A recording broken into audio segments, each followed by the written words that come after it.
Welcome back to Earth Station Trek, a show where we trek from the early days on NBC to the future on Paramount Plus and everywhere in between. I'm Charles Kelso, and it's my privilege to introduce the Earth Station Trek crew: Keith Johnson, One day I'm going to show my other face. Alan Seiler, I keep forgetting to come up with clever quotes for the intros. and Veronica Dashel. Hi. Welcome back, everybody. I don't Hello. have to come up with a clever quote because I have my signature. Exactly. Hi. Exactly. And I remember last week I kind of panicked and froze and I stole yours, and I did not mean to. No, I know. No insult was intended. It was a compliment. There you go. Exactly. All right, Keith, do we have anything this week in Trek this week? Yeah, I got a couple real quick. Let me see, I'm in the right year. Blah, blah, blah, blah, blah. This is I found strangely apropos. On this day, in 2 different years, 2 different episodes for 2 different series aired not on this day, but on the 22nd of April, 1996, the DS9 episode Shattered Mirror aired. Oh, Which was How appropriate. Yeah, right. A lot of people tend to hate the mirror universe in DS9. I can kind of understand why. I don't hate it, but I don't really see the need for it. It's a real interesting thing. A lot of people hate the mirror universe in DS9 because Spock's actions after Kirk convinced him to go good in the OS resulted in the Empire basically being subjugated. And so some people don't like that message that peace wasn't the way. But this is the episode where they also bring spoilers, though. They bring back the Jennifer Sisko from the other universe as well. I saw those recently. They're okay, but they're really weird. Like Nana Visitor, the way she's prancing around and talk about chewing up the scenery. She is amazing. Yeah. They're really good. And then sorry, go ahead. I'll just say I thought that was a really effective use of the mirror universe thing. I did think it was overused on DS9 and often it wasn't very good. But bringing back Jennifer Sisko was brilliant because that really would divide your loyalties. You know, like if my dad turned up, needed my help, and everyone was like, he's from an evil universe, I'd be like, oh, I don't care. I'm gonna go help him anyway, you know? Right. And then a real quick aside, Andrew Robinson, who played Garrick, for those who haven't seen it, let's just say he has a weird, let's say, outfit or costume in the mirror universe at one point in time. It involves chains and a neck collar and stuff like that. Andrew Robinson hated that. He hated it like you can't describe. Okay. But actors got to act. And then ironically, ironically, 9 years later, in 2005, In a Mirror Darkly aired. Wow. Well, now we are on a theme tonight. Yeah, we are. Isn't that just amazing? Another one, also on the 22nd of April, Picard filming started. And there was so much excitement for that series.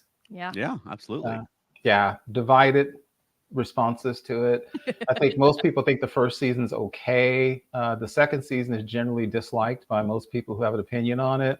And the third season is loved by some. And then there's others who say, that's just fan service and they don't like it. But, ended up being a pretty good series, I think, overall. One more. Okay, here's another. This is where you're going to say, why in the world are you bringing some crap up like this? 23rd of April. And I forgot the date, sorry. But it was the birthday of Roy Orbison. Oh. Would you care to guess why the heck I'm talking about Roy Orbison on the Star Trek podcast? Because he's Roy Orbison. Well, Roy Orbison is the credited performer for a song I didn't even know existed called Ooby Dooby in First Contact, the movie. You guys knew that? True. That was in the jukebox. That's right. Wow. I couldn't even remember it. I couldn't remember that. I also found out, and I did not know this, Roy Orbison was a huge Star Trek fan, and evidently he often opened his concerts with playing, his band would play the theme song from the original Star Trek, the OS. I did not know. I did not know that he was a Star Trek fan. Never showed up on the series as far as I know. This one's from Matt and Elaine. 24th of April, 1989, we saw the ultimate evolution in the martial arts. for the first time. Oh no. Oh, I know what that's all about. Yes. Oh, dear. Embo Jitsu. Oh, just a- Yeah, it was when Riker's father came on and they couldn't get it together, so they basically hit each other in the head while they were blinded, and it was just horrible. They haven't quite got to that one though yet, right? That's like the next one up for them, isn't it? I think it's before. No, I think it's. Oh, I don't know. No, I think it's like the next one or two that they're. Oh, that's right. So Matt their Delane, you're gonna Matt love confirms. it. Yeah. It's their next episode. Okay. No spoilers, guys. We can't wait to see what you think about that one. And the last one one, of the dumbest things happens in that episode, but I Yes. won't spoil it for Elaine. Exactly, Elaine. And the last one, here we go. The 26th of April, 1993 was the air date of a TNG episode called The Chase. Oh, that's appropriate. Well, look at that. Look at all that, man. We're just hitting so many like little cross sections tonight. This is crazy. Well, if you don't mind me throwing one in, I saw a post yesterday. I know we don't really do birthdays much anymore, but I saw a post yesterday that according to the on-screen graphics, yesterday was the 37th birthday of Gabriel Bell, who was born April 24th, 1987. Oh, good one. And so cool. And Gabriel, if you're watching this, September 3rd this year, stay indoors. Right. Oh, that's hilarious. Gosh, you know, Charles, you just brought up a theme I never thought we could do, because Khan Noonien Singh, depending on which timeline, well, he was gone by now in the OS. Right. He's a kid now, according to the new stuff. Right. The Nomad probe has been sent out, according to this time. We're getting ready for World War III. Like all of us, if we live another 40 years, we're all going to see World War III. So there's all kinds of crap that's supposed to be happening. Yeah, I think this year, like maybe when we pre-record our Dragon Con week show, we need to do like because that's the week that Past Tense is supposed to take place, September 3rd, 2024. So yeah. Live from the scene kind of a thing. Yeah, absolutely. That sounds. I haven't watched that in so long. We need to do that one. I need to rewatch. And speaking of Gabriel Bell, real quick, I just heard that there was discussion about it's a political thing, but there was discussion about passing laws to criminalize homeless people. Of course there are. And then we talk about the Bell riots. They're talking about passing out tickets for someone who's just like sleeping on the sidewalk. Like, what are they gonna do? Yeah, so isn't that interesting? Right. Yeah, well, we should talk about that again when it gets closer to the date that it took place, because I would like to revisit that, because that's one of those episodes that's always timely. Yeah. Oh yeah. Absolutely. And that's This Week in Trek History. Okay. Well, before we get into the new episode, let's take a quick break for a quick commercial, and then we'll come back. We'll be talking about Star Trek Discovery Season 5, Episode 5, Mirrors. So stay right there. Look up. Look down. Look out. Here come the monkeys. Mickey. David. Mike. Peter. We're talking about them in Monkeying Around. That's right. Monkeying Around has everything, including Interviews. Episode reviews. Album discussions. and other incredible surprises. Monkeying Around, a podcast about the monkeys. And we're back. Woohoo! New commercial. Good one too. Veronica, Yeah, you good bring us one. back with a spoiler warning? Lack alert. You have to say spoilers in the spoiler. Spoilers. Sorry. You still haven't mastered that. No, I have not. So that's spoilers for Mirrors from Star Trek Discovery. So what did somebody think? I really enjoyed it. I want to know if the Breen are shapeshifters. Okay. Yeah, I got thoughts about the Breen. Yeah. Let's just say in Marvel Comics, I never wanted to know Wolverine's true story. So I got some things there. I actually thought it was really good. And I think we mentioned this last week. It is ironic that they finally seem to be kind of hitting their stride in this series and they've been canceled. They're starting to manage to put in the emotional beats, the conversations where people share their feelings, the action, and blend it relatively well. I never want to say that it seems like old Star Trek, because that's not fair. And I should never ask anyone, I want you to be just like TNG or Voyager or DS9, because that's not fair. So it's not like it's like them, but I'm not noticing the differences. Like we talked about so much about them, they just action would stop and they would have a confessional. But the last few episodes, I haven't really noticed that as much, even though they're still having emotional conversations. I think they've got a good blend of action. I like the characters. And something Alan always talks about, though, that I'm very depressed that all these bridge crew are finally getting stuff to say and do, and they're going to be gone. Right. I've got things to say about that. Yeah, later. I was betting I Alan have was some going to have things to things to say. Yeah. All right, Charles, before I say anything, what did you think of it? Last week I liked a lot. Yeah. Mhm. This week I didn't like so much. Yeah. You ever seen that good. meme? This it's like how come Star Trek can have like a 10/10 great episode, all-time classic, and then the next week is the worst thing that aired on television that day? Which I don't think this was that bad, but I struggle with this week more than I did last week. Last week I loved it. This week it didn't really do it for me, and I have some problems. Interesting, because I really liked it. Okay. Yeah, and I'm surprised actually, Keith. Uh-huh. Here's my thought.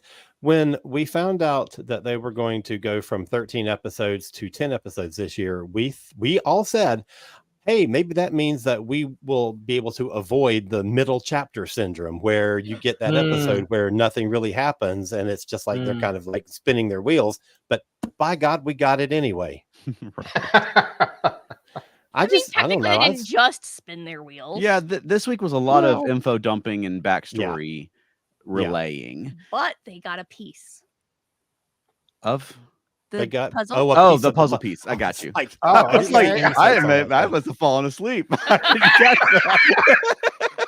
I know. I was like, did Burnham and Book hook up again? Like, That is not a piece. Jesus, guys. All right. A couple of things real quick. Our buddy Wayne says the Breen unmasked, underwhelming. Amen. I did not ever want to see the Breen. Plus, I just don't think their motorcycle helmets look nearly as cool as they used to on DS9. I agreed. Oh, wait, completely. before I get another question, I forgot. I've got to do that. Okay. And then Matt Sweatman says, I was very sleepy and dozing. I closed my eyes, then woke up with the Enterprise on my screen. I was like, what did I miss? And then Matt also says, so the Breen are Mandalorians. There you go. Yeah, Basically, Matt and the Breen are Mandalorians crossed with the Dominion. Okay. They're shapeshifters. agreed. What do they call their people? I forgot. Who's Are you talking that? about the founders? Founders, yes. Okay. The founders. So, Monica, did you like it overall? I'm sorry, another one coming up. Yeah, sorry. I enjoyed it. We're getting all cross-circuited here. Elaine says, this was not my favorite episode of the season. While I was sort of interested in Maul and Locke and maybe their backstory, this was just sort of boring. Their backstory has not helped me find any interest in Maul and Locke at all. No. So devoting an episode to them was not a smart move as far as like me being a part of your target audience. But yeah, I was kind of not the defending whole them last week. Alan, you have not been into them from the start, and I was kind of like, well, I don't think they're so bad. Yeah, they didn't do anything for me this week. Can you imagine if you're surrounded by all these dudes in like environmental suits, and they're all like, and it's like, hey, you, the different belt buckle. You're not like the others. Why don't we get out of here? Oh gosh. Right, exactly.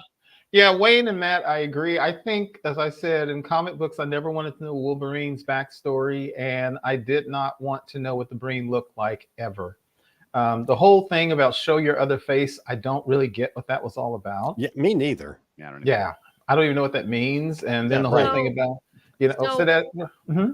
Well, what I took from it was it's like the changelings, where they're like, why do you want to act like a solid all the time? And their suits are like what holds them in a humanoid form, so they can still be their liquid selves or whatever inside. But Locke has chosen to take a humanoid form. Yeah, they had like the sort of jelly version of themselves. I don't know if didn't they're really quite understand that. Yeah, I don't either. I don't. They might be like changelings. I think they might just be sort of like that, like Yaphet from the Orville. I don't know. I don't know what they are. It wasn't really explained, so it's nobody like really Yaphet, but far less snarky and far less interesting. Indeed. Right. The Breen were always so interesting on DS9, just because they were mysterious, and now I feel like you pull the veil away, and it's like, they're just another alien. No big deal. Yeah, so I agree with what Wayne said, underwhelming. Also, and no offense against the dude, because we see what they were trying to do. They were basically making him, there's always like the sad sack or the gentle guy amongst a group of warriors. He came off like a sad sack when they first showed him because he was a lot like the rest of them, and it just didn't work for him for some reason. Yeah, and in the books, the way they explain the Breen, because there's all on DS9, there's all this contradictory information about the Breen. Right. And what you find out in the books is that they're a confederacy of all these. They're all from like different species and things. Yes. And so, but they believe in all being equal and uniform. So that's why they wear this suit. So inside they're all different, but on the outside they're all the same, and they all become Breen. Interesting. Which they're no obligation to follow the books on the show, but I just thought it was worth mentioning. I also didn't think that Maul and Locke I don't think they have much chemistry. No, not at all. I don't get it. Yeah, I mean, I mean, just don't really. They're not selling this whole like romance angle for me at all. Right. And she and Book are walking down the hallway, and he's like trying to get into her head and stuff. And she stops and she's like, you didn't know my father like I knew my father, blah, blah, blah. And like tears come down her face. And I'm like, what? This is not the time or the place. Right. Yeah. And it's like, my father abandoned me and my mother died. I've been alone since I was 14. And he's like, well, your father was a great dad to me. We're like family. Like, that doesn't make us like family. That is not the same. No. It is not the angle to go, buddy. I like Book and I like the actor, but they give him the worst storylines. Yeah. I didn't like the really Tarkin thing last year either.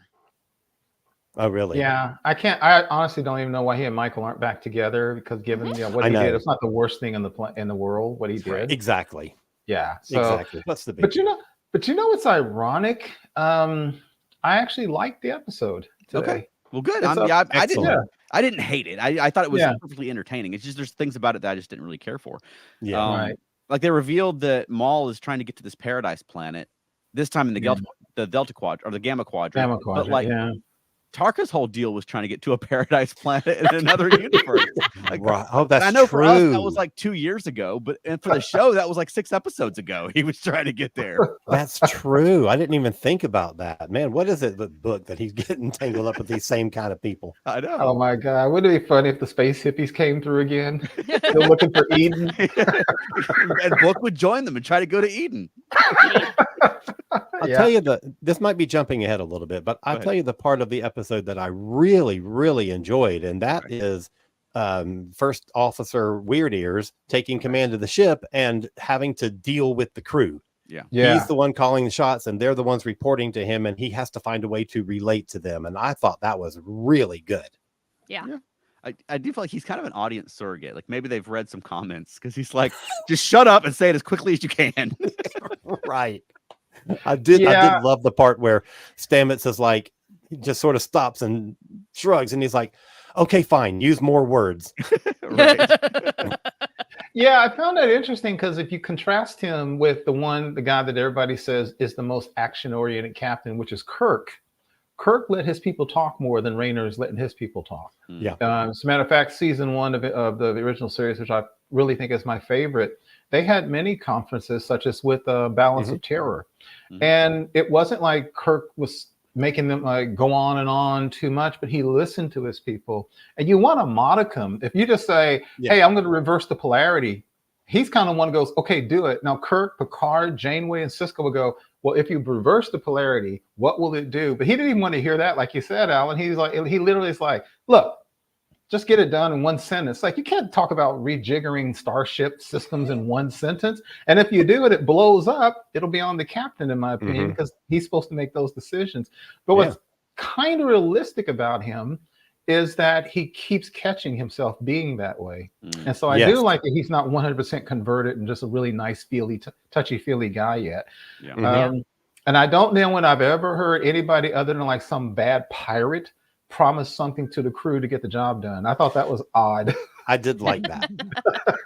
I like that. I want to know what that mash is now.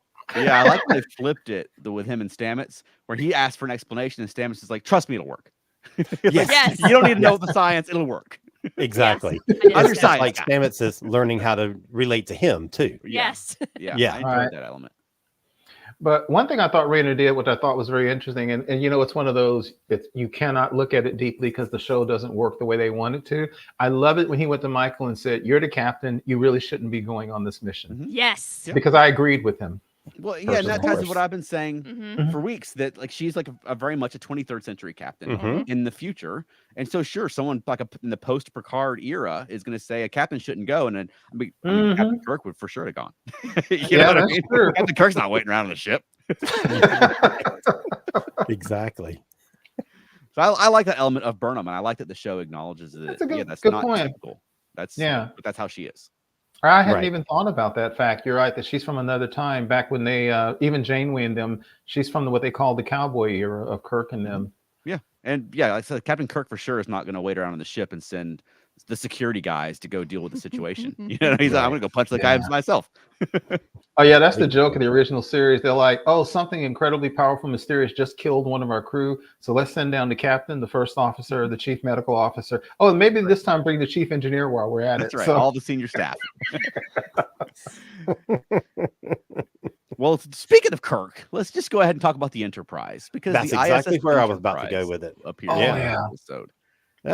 That was something. I mean, I really thought that when they're like, "Oh my God, look, it's the ISS Enterprise," I thought we were going to get another interesting, unexpected and interesting storyline like we got last week. But no, it was just a reuse of a set that existed to not have to build a new set. Yeah, and I get that. I mean, they Sure. used the Discovery sets on A Strange New Worlds last Mhm. year. You know, like, you've got another spaceship, use it. You can do a bottle episode. But let me ask you this: in universe, why would the ISS Enterprise look like the Strange New Worlds Enterprise after Mirror Mirror? this is true. Either they unrefitted it, or they're just Unrefitted pretending it. like this is how the Enterprise always looked. Yeah, which is an attitude I don't care for. Or Yeah. this is the ISS Enterprise that got trapped in there before Kirk took it over. But it has the history on the ship of when Spock took over and all that stuff. Oh. Mhm. Yeah. Unless they were going to send it back in time. Yeah. And is there anything in universe that we've seen to explain why that Enterprise would be in that space? I don't recall that from anything before. No, that's Oh not. no, there's Okay, I didn't think so. The only one I knew was the Defiant, and a little spoiler, but the Defiant from the original series played a part in Enterprise in their episode in A Mirror Darkly, but I don't remember an Enterprise ever playing a part in a. Okay, so I was That wondering. would have been a fun way to do it, though, if the ISS Defiant had come to the future, like the Yeah. USS Defiant wound up in the past on Enterprise. That would have been Right. cute, and we don't know what the ISS Defiant ever looked like, so you could just say it was never refit. But now I think they are sort of taking the attitude of like, well, we have better cameras now. This is how the Enterprise always looked. That's And- exactly how I take it as well. Yeah, but I don't take it that way because I know how the Enterprise looked. I saw it on TV. In the past. But like that ship and like the blueprints and the technical manual, that was such a huge part of the foundation of fandom Mhm. that Yeah. I'm not prepared to just say, oh, we've got a better one now. Like, no, that's a part of know. Star Trek to me. I agree with you. You know? And Yeah. that's one of the, Keith was talking about that Enterprise episode with the mirrors. Yeah. That was one of the things that I liked about it, is that they used the original Mhm. set and even made a little quip out of it. Like, oh, look how advanced this technology is, Yeah. because that's the way you do it, that you acknowledge what's there and you embrace it. Mhm. And, and I can understand them building new sets for Strange New Worlds. Right. And you have to sort of fit it into the context however you want to, but I know. Yeah. And I mean, I get why they're going to use the Strange New World sets, but also, I mean, I think that having the Enterprise from the Mirror Universe, I mean, I understand what they're doing. They're sort of tying back in with the Enterprise showed up on Discovery one time. The Mirror Universe was a big part of Discovery, so that sort of ties back into those things. But it was like a big nothing once it was there. It was just a derelict ship. Yeah, and there was really it could have been any derelict ship. Yep. Absolutely. You didn't even get like a hollow recording of Ethan Peck in a goatee or anything. Thank you. I was expecting something like that. Right. And she could see, even in the Mirror Universe, the Empire came down because of my brother. He had a big impact in this universe too. You know what I mean? And that would sort of explain what happened to the Empire. But I mean, we got it off screen mentioned, but you've got a guy playing Spock on a regular basis. Use him. Yeah. I mean, there was the nice little moment of Burnham looking around and saying, "That's where my brother's station used to be," or whatever. In a different universe. And it was nice, but I mean, they could have done something interesting with it. Right. Yeah, I agree. Yeah. They did have a reference to, I guess, because the only Kelpian that matters is Saru, so they just assumed that the renegade Kelpian was Saru, and that he used the Enterprise at some point after Mirror Mirror to transport a bunch of refugees sort of halfway across to, and they made it. They made it out of the Mirror universe. Yeah. And then she said one of them, Dr. Cho, even joined Starfleet, which was interesting. Yeah. So that's good. But the whole thing just left me cold. You know what I mean? Oh, it made me wonder if they were using this to set up something for Section 31. With the Strange New World set, maybe. Yeah. With the Mirror Universe Strange New World set. That could be, but I hope not. I mean, I feel like you can set things up for other shows, but it needs to be its own story first. The Avengers will do that. Well, they'll spend most of an Avengers movie tying up the previous movie and setting up the next movie, and sometimes there's not even a good movie in the one that you're watching right now. You know what I mean? You're just always stuck watching middle chapters. But I don't know. I just feel like if the USS Enterprise or ISS Enterprise in this case shows up on a show, it should be a big deal, and it should have a big story. Agreed. Yeah, I agree. Totally. And I'm not even sure why it was in that wormhole on the other side of the worm. They didn't explain that. They just said they got away. They put it in there to hide the piece. The puzzle. Oh, I thought it was already trapped in there, and that's why Dr. Yeah, that's what I thought too. And Keith, like I said, the only reason they did it is because it's an existing set. Yeah, that would make sense. And so, on that note, we're going to get into one of my favorite topics now, and that is the original bridge crew. So now we have. We had Owo and Detmer in an episode last week, and that's about it. In the first episode and then in last week's episode, but they've been mentioned in the other ones. Like they've been name checked in everyone, and they were mentioned in this one. But now they are being given the Enterprise to take back to Space Dock or whatever. So I guess we're never going to see them again. Yeah. They just off screen mentioned that they're gone. Right. And I'm like, thanks a hell of a lot. But but I'm kind of wondering, we knew that the budgets were, different this year. And part of that is because of the stuff that Paramount is going through and blah, blah, blah. So I just wonder, I know that the actors aren't like paid on the level of like Sonequa or Cruz or any of those, opening credits people. But since they've been there for 5 years, they would have gotten raises, one assumes, every season. And I'm just wondering if they didn't bring all those new bridge people in because they can pay them less. That could be. Probably. Yeah. I mean, it could also have been an availability thing. Because if I was Owo or Detmer, I'm not clearing my schedule to be, just sit at the bridge console and maybe get a line on Discovery if I got a better part up. You know what I mean? Like I know.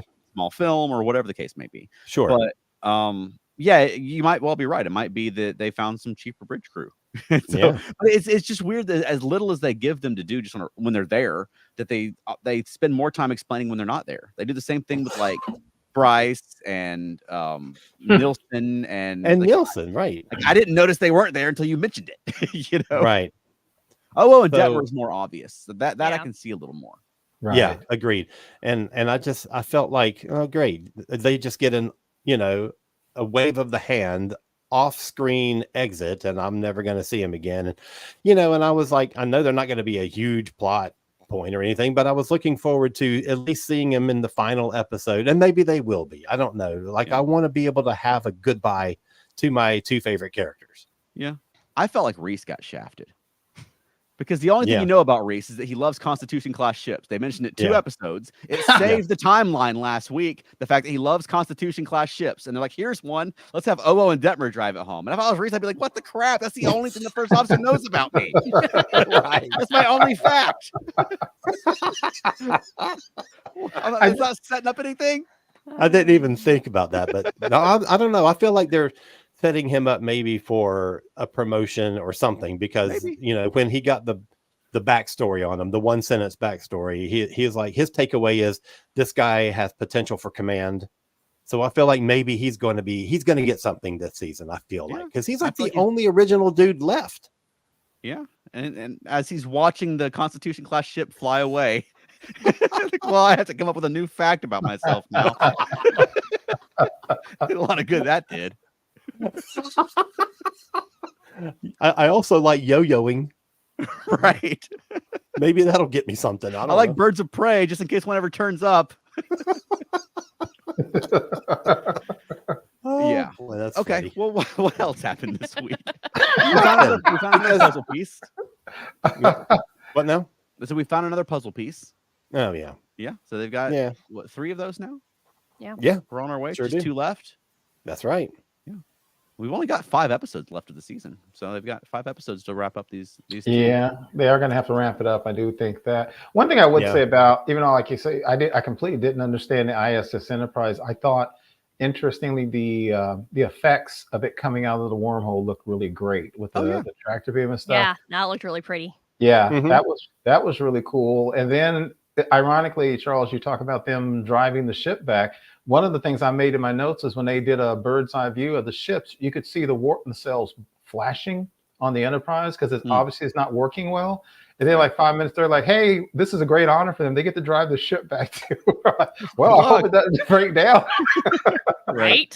So do you think they're gonna take it back and like 32nd century eyes the ship and like they did Discovery, and then maybe turn up at the end and save the day against the Breen or something?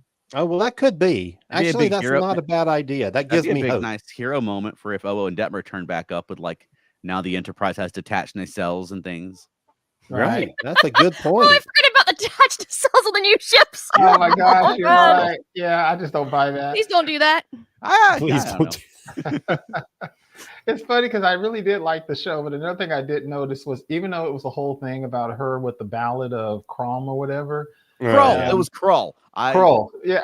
Because I just assume it's the movie Krull. But go ahead. I literally just wrote, that was cool and all, but I literally just wrote, do you not have the 31st century equivalent of 3 dots, 3 dashes, and 3 dots? I know, right? That's what I thought she was going to be doing. She's like 3414, whatever. He goes, oh, that was a stanza from this. Like, oh my God, are you kidding?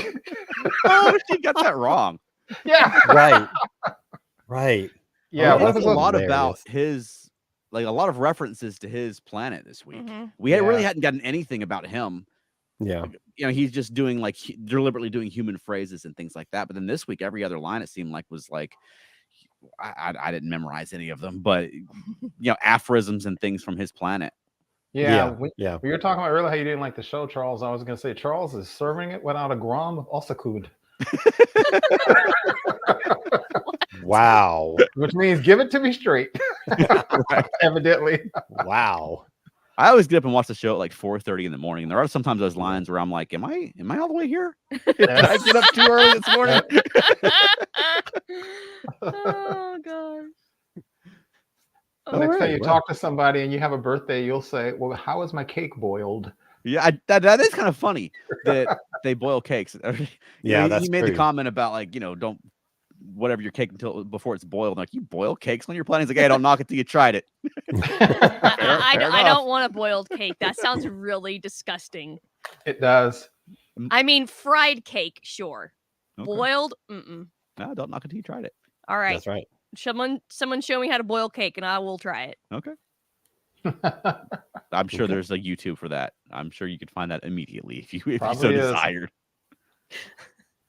So where do we think we're going next week? I mean, more puzzle pieces and clues or another in-between episode? No, it's got to be another puzzle and clue. It's got to. Okay. Yeah. But they didn't really leave us knowing where we were heading. Like in previous episodes, we knew the next step, basically. Right. I don't feel like we had that this week. Yeah, did we even get a clue as to where the next puzzle piece is going to be? I don't remember. Following the warp trail of Maul and Maul Locke's and ship. Locke. Maul and Locke must have figured something out, so they're chasing them. Yeah. Okay. I honestly thought I don't know gonna... how. No, wait, no, they weren't doing that this week, were they? I thought What's it that? was that little vial thing where they were Oh, gonna they were looking at the investigating. vial. Oh yeah, that's The right. warp trail was leading into this week. Okay. No, they were Ah. going to follow. No, when Mullen Locke left at the end of this episode, they were going to follow the warp trail or something.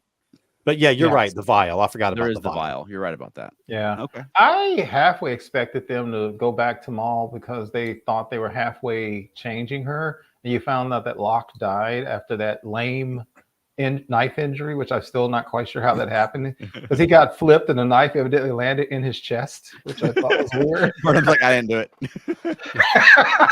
I mean, Yeah. it's like how Quark killed the Klingon, so you know, it's There possible. you go. That's true. That's right. Yeah. But she wasn't trying to, so it's like the knife somehow. Quark wasn't trying to either. Oh, you're I okay. promise know you, what I you're watched the talking episode about. last night. You're right. Yeah, it's just weird. I mean, in the old days, it was always you fight over a gun and the gun always goes off in somebody's stomach. So it was just weird. And he goes, "Ugh," something like I didn't expect that to happen. And then they said they got away in that little shuttle. So I wonder if he's dead. I guess he's not. I I tell would you, assume I not. didn't even see that part because I had lost interest and I was getting breakfast. No, I'm going to assume that Locke is not dead. That we've He's got not more Locke dead. left. He's Yeah. not dead. Yeah. Okay. Well, That was a really long pause. Yeah, I he's was not just how it dead. was to go. But then someone what shall we laughed. talk about for the rest of the 20 minutes that we have? Yeah. Maybe the audience that's watching can post questions or something. Mhm. And they can ask us things about this episode or about this season or about this series or about Star Trek in general. Yeah. Or Yeah, about us.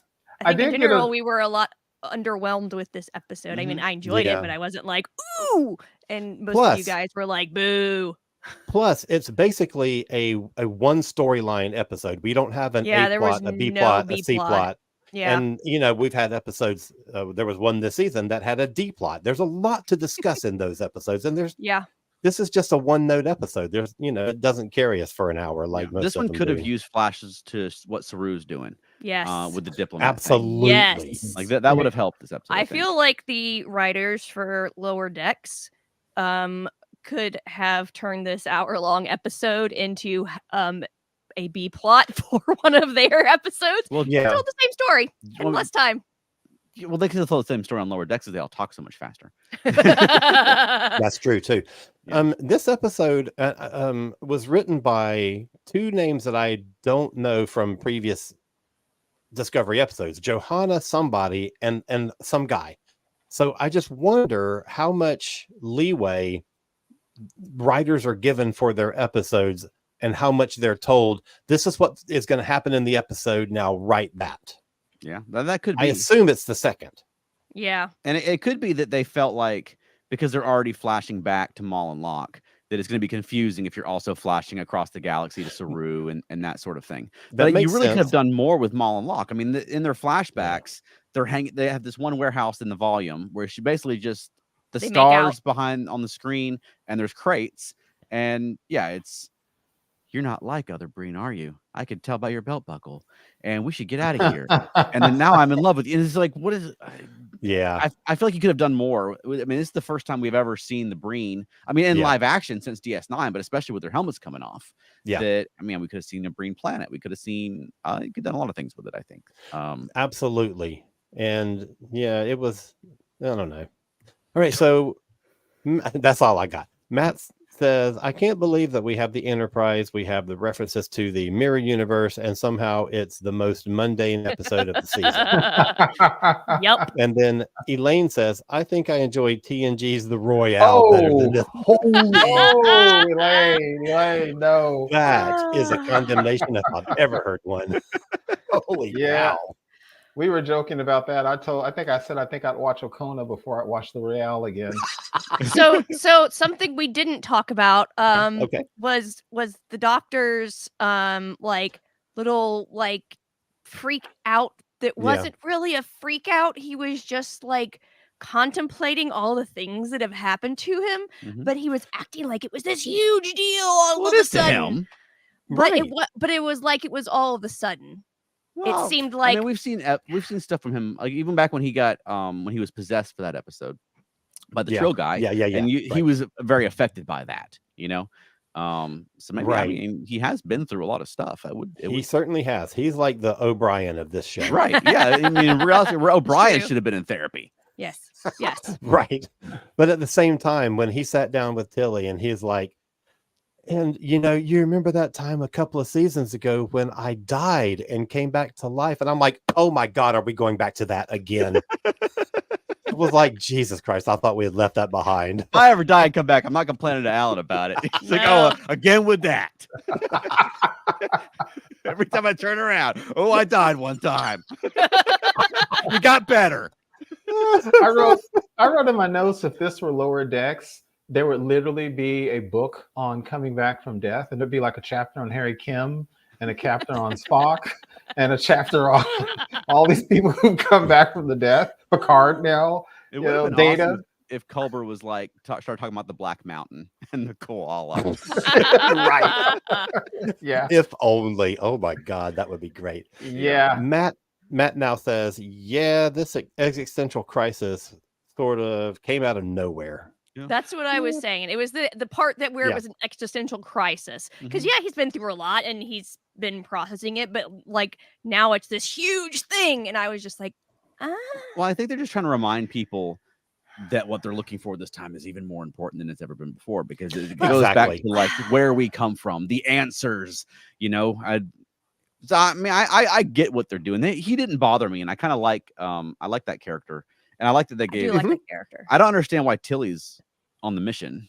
Maybe I missed the explanation for that along the way somewhere, because I thought she was at the academy and then she just sort of came along. Right, that's basically it. Yes. Yeah. Okay. Yeah, I do like it. It's ironic because sometimes you have moments that are good, even if they kind of don't make sense in the larger thing. Because I think, as we talked about last week, anytime Wilson Cruz gets to act, I'm reminded what an incredibly good actor he actually is. Yeah, we've never really seen him get as much to do as I think he needs. Yes. And I did write what I did like about that conversation, even though I agree it came a little bit out of nowhere, is I did like about it because it's at the heart of what Star Trek has often been, which is religion versus science, faith versus evidence. When she even said, this is a spiritual experience, and he said, no, it's not spiritual. He even talked about how his husband, Stamets, wouldn't understand it. And I did like what she said was, well, maybe he can, because that's the whole thing. I had a conversation with a guy today who I had stuff going on in the house, and he was talking to a guy talked about how he died for 4 minutes several years ago. And he was talking about how he doesn't believe in God, but he has a spiritual view. And I was saying to him, I was like, dude, I was raised in the church. My dad was a preacher and stuff like that. And I don't care if anybody believes in God or not. That doesn't matter. I don't even care if you're spiritual, but you can still have conversations. I mean, I can have a conversation with an atheist, and it doesn't have to be about God and spirituality. It can just be about, what do you feel inside? So in that way, I like the whole thing where he's trying to figure out who he is and what he's supposed to be. Even though I agree, it kind of came out of nowhere. I put in my notes, it's almost like whoever wrote this was really a TNG fan. And they were kind of plugging in, because at one point when they start talking about hexagonal, blah, blah, blah, I wrote technobabble. I mean, real technobabble, which I haven't heard in a while like this. It's almost like these are TNG people. Yeah, there was a lot of technobabble. I like Tilly's little technobabble thing right at the beginning. That was fun. Yeah. And you had to have a hexagonally shaped blah, blah, blah to do the thingamajiggy. So I thought that was He's like, why hexagonal? He's like, oh, wait, I don't need to know why. Just do it. Yeah, so I thought that was good. Matt says a club of Starfleet officers who've come back from the dead would be a cool thing. Yeah, that's what I wrote in my notes, Matt, along with there should be a manual on, coming back from the dead, or, protocols, because Lord knows we've had them. Quite a few. Oh, I just had a great idea. Okay. But I'm not going to share it because you'll learn about it in September, hopefully. That's a great idea. That's a great topic for a podcast. No, it's not a great topic for a podcast. I had some really good thoughts. Plus, we've got 15 minutes to fill. No kidding. And this episode is not carrying us the whole way. Yeah, I do think that it was funny because, like you said, maybe it wasn't a great episode, but for some reason I actually liked it. And I think what it is, this happens sometimes. Sometimes the individual moments are okay, even if they don't add up to a greater whole. And somehow the individual moments carried me through it. I just love Sonequa Martin Green more than I have. I think Alan also mentioned a thing about Book. It's like they have really great characters. I didn't realize how much I like Book, but he's being slightly naive, like you said, when he's like, "Oh yeah, your dad, who you hate, who abandoned you, he was a great dad to me. Will you stop killing people and come join me?" Right. Let's be a family now. Exactly. And I laugh as much as I love Michael when Maul said, "I'm not gonna go to a Federation brig," and then her response was, "But you'll get a fair trial." I know. That's not talking somebody down. Yeah. Yeah. All right. So here's a topic. We are at episode number 5. What's our reactions to the first half of this season, where it started and where it's gotten to at this point, and what's our favorite parts of the season so far been? Okay. I think the first 4 episodes were strong. Yeah. I really enjoyed them. I think they sort of built up. I like the planetary adventures we got in the first 2 episodes. I like the following up on the chase. I do like involving the Breen. I was never a big Breen guy because they look like Princess Leia's disguise from Return of the Jedi for no reason. That's true. And they don't really do anything. They just sort of, and everyone talks about how badass they are. Right. But so bringing back the Breen in of itself isn't that exciting, but I like that they have a big villain that has been sort of woven into the season so far. I really liked the episode on Trill even, and I mean, Culber was a standout in that one, and watching him just get to play something else when he was playing Janal. Right. And then Face the Strange, I said last week, is like my favorite episode of Discovery to this point. So I feel like it's been strong. This episode felt like a filler episode to me, which is ironic because I mean, just recently, Alex Kurtzman was saying, well, we can't do 20 episode seasons anymore because you can't have filler episodes in streaming shows. We have them tight and we don't have any filler. And I was like, well, you do. You do have filler. Yeah. And, you know what I mean? You have filler because it's a serialized story and it's not. I mean, even this week technically moved it forward, but it just felt like spinning wheels to me. Absolutely.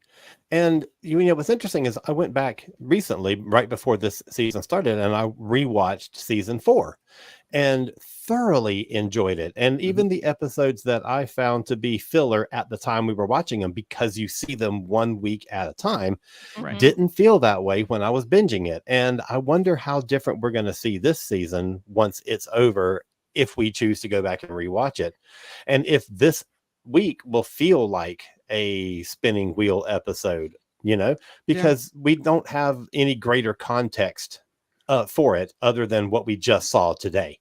No, you know, but good. And I think that's one of the things that they're forgetting about streaming is a lot of people won't watch it week to week because they don't want to wait and they don't care about spoilers. They just want to be able to sit down and watch the whole season at the very least, if not the whole series. And if that's the case, and those filler episodes are a good resting point sometimes. That's true. That's true. That's a good point. If you are doing that binge, you kind of need a downer episode like this.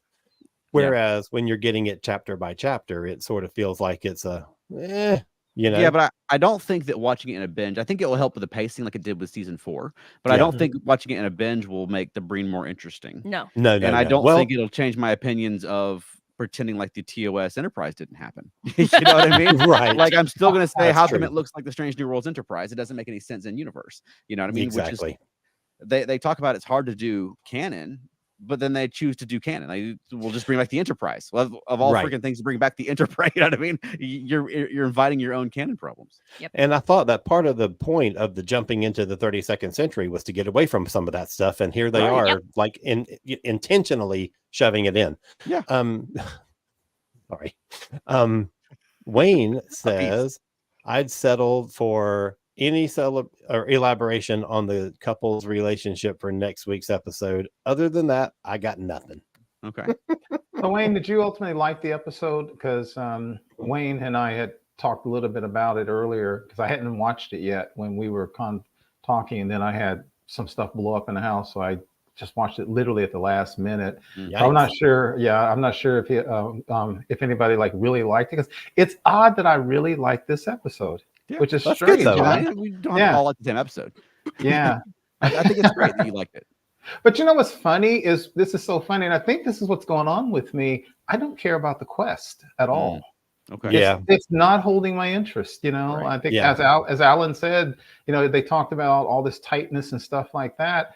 Sometimes puzzle things where, you know, and I hate to say this, it's like somebody 100 years before or 10 years before. They do this incredibly brilliant, weird puzzle thing. And in real life, you know, a garbage truck would come by and take the thing and destroy it, or, you know, it would never be found. You know, they do all this amazing thing. And it's like, you have to find enlightenment and you have to understand yourself before you know that you got to go find the Enterprise in a wormhole or whatever. It seems way too, you know, in real life stuff, like, you know, when I was growing up, it was always the treasure map with literally the X marks the spot. Right. That makes to me a whole lot more sense than like, you got to solve poems and go here and find enlightenment and blah. That it doesn't work. So the quest is not holding my interest at all. It actually isn't. It's all the individual moments that kind of hold my interest. And I really like the actress who plays Maul, but as Alan said, I don't think they're utilizing her well. I think the actress has potential, but the character is not being written well. So it's weird. It's like they have a lot of good elements, but they're not using them fully for some strange reason. Yeah, this week I just wasn't really sold on their connection. Yeah, and that's what the flashback is for, to show why they're so into each other.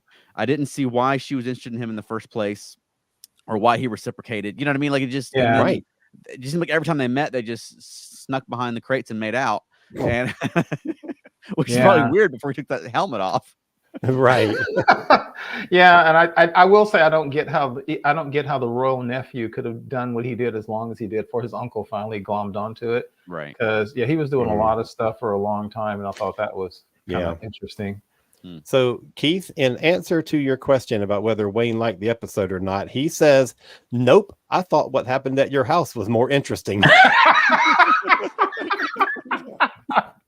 Oh, that's funny. Hey, that's so funny. Go back to Matt's comment that we skipped over. Did we? Yes. Oh, Matt, what did Matt about say? Seeing two characters together? Yeah. I always like when we see a pair of characters alone in a scene and we're not used to seeing together. Tilly and Culber was the highlight of the episode for me. Oh, that's a good observation. And you know what's funny is that in that scene, it sort of hit me that we haven't really seen Paul and Culber together this season. No, at all. I mean, there's been, sorry, I didn't mean to do that.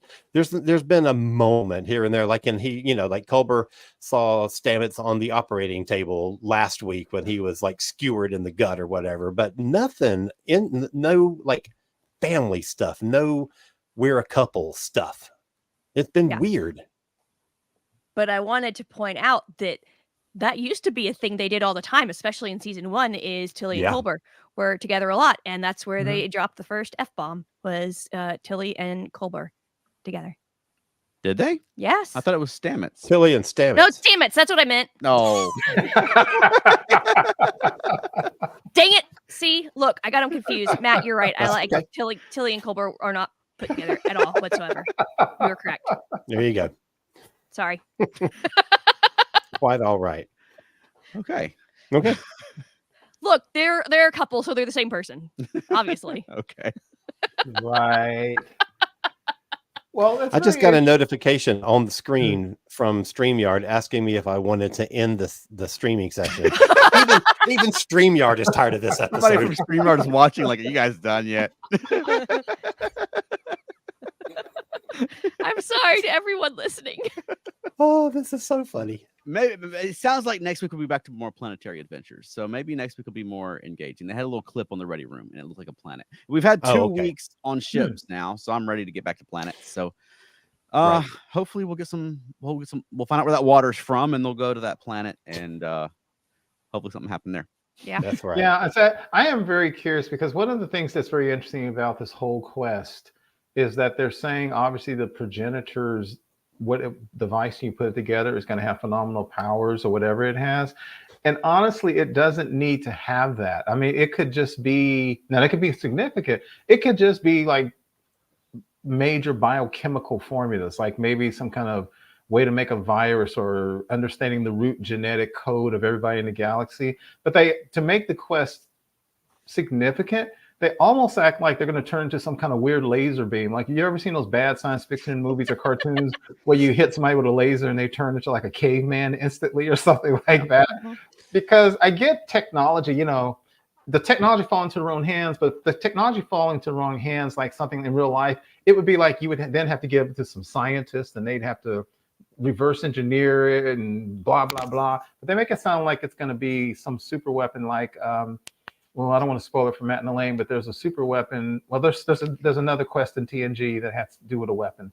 Yeah. And you put it together and it did some things. So I'm wondering if they're going to try to say, like, you put it together, you can like shoot the genetic way alteration ray or some crap like that. I don't know. Whatever it is, you can destroy Starfleet HQ with it. But I'm hoping it's not a weapon. I hope there's something more to it, because that's something that I've enjoyed. Season 3 I was impressed by, and season 4 I was impressed by. That not in neither case did it turn out to be a weapon that they were after at the end. It's not Star Wars. It's not let's go find the laser and stop the laser.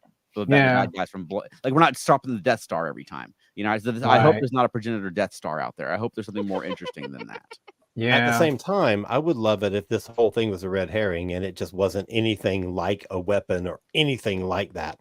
Although we have now had that spoiled for us by seeing Federation HQ being destroyed. So we know there's something weaponized about it. But I would love it if it was just like some riddle or something, like the answer to the life and universe and everything is 42. And you're like, well, what the F does that mean? Absolutely. And that's the thing that they had hidden this whole time. And that's the thing that they're all like, that's what I would think that's just the most brilliant thing, but it won't be. I have one more thought before we close this down. Okay. They didn't even give the ISS Enterprise the high back chair on the bridge, the command chair on the bridge on the Mirror Universe Enterprise, that because they didn't have the budget to really change the sets. But one of the things they could do was give that like sort of throne like back to the command chair, and they didn't even do that in this episode. Oh, I didn't even think about that. Right, now that you mentioned it, Charles, did they have a picture of the Earth with a dagger through it? And did they had the little like a couple little sconces on the wall, that kind of thing? Yeah, real minor. I didn't catch any agony booths or anything like that. And did they have the little thing sticking out of the nacelles to make it look menacing? No. They didn't do anything to the models or to the sets. Yeah. Also, did it go in the opposite direction? It didn't do anything, Keith. It just sat there. And for those who may not remember, in the original series, the Enterprise almost always went left to right. One of the things to show that it was a different universe is they flipped, and the Enterprise in the alternate universe was orbiting a planet from right to left, which is also evil. Mm-hmm. So, one last thought from Wayne says, they completely avoided the main story altogether. They had the next clue at the beginning and escaped at the end. That's it. That's interesting. Which is exactly what happened in the 3rd chapter of the search for the key to time in Doctor Who season 16, where the story opens with Romana finding the key, and then the episode is about having to get away with it. But they didn't find I guess they did find the key at the beginning. Mm-hmm. But she did. Well, I'm hopeful. But they didn't have the key at the beginning. They didn't have possession of the key at the beginning. Well, all right, Alan, where can people find more of you? Go check out my podcast, my other podcast, which is Modern Musicology, and my other podcast, which is Doctor Who A to Z, where we talk about stuff like what happened in the 3rd chapter. Go do that. That'd be great. And how about you, Keith? You can find me on X and in Facebook, primarily the ESO Network Facebook groups. And how about us, Veronica? FiltNerdy.com. And Monkeying Around, a podcast about the monkeys. That's right. And if you're in the Atlanta area on May 2nd or May 4th, we'll be in Lawrenceville at there's a big free comic book day, and we're putting on a show at the Aurora Theater. Oh, cool. Which is a Doctor Who themed show. It's all ages. So May the 4th, come up to Lawrenceville. There's a big free comic book day going on, and we'll be there doing a puppet show. Tickets are super cheap. It's like $7 to see the puppet show. Mm-hmm. It'll be a great time. Yeah. And That's then awesome. For Monkeying Around, we are celebrating our 50th episode this week. So this coming Sunday, we're going to do a live show. The first one we've done for Monkeying Around. So you can find it on the Monkeying Around YouTube, which is a little hard to find because there's no videos on it yet, and YouTube doesn't like that. So if you go to the Monkeying Around Facebook or Twitter or Instagram, we'll have the links available there so you can find the YouTube. But come check it out. Come join us, and we're going to be talking about the monkeys. And I should say that on my other podcast, Doctor Who A to Z, we're about to do our 50th episode too. Wow. And we're going to do a live show also. It's not Sunday at 7, is it? It's next Wednesday at 8. Oh, good. Good. Does that work? Okay. Yes. That works for us. We have been collecting questions from Doctor Who fans. Okay. And we're going to answer them live on the show. So that's going to be fun. I actually surprised, but I actually submitted one. So I was like, interesting. All right, Veronica, do you have a closing for us this week?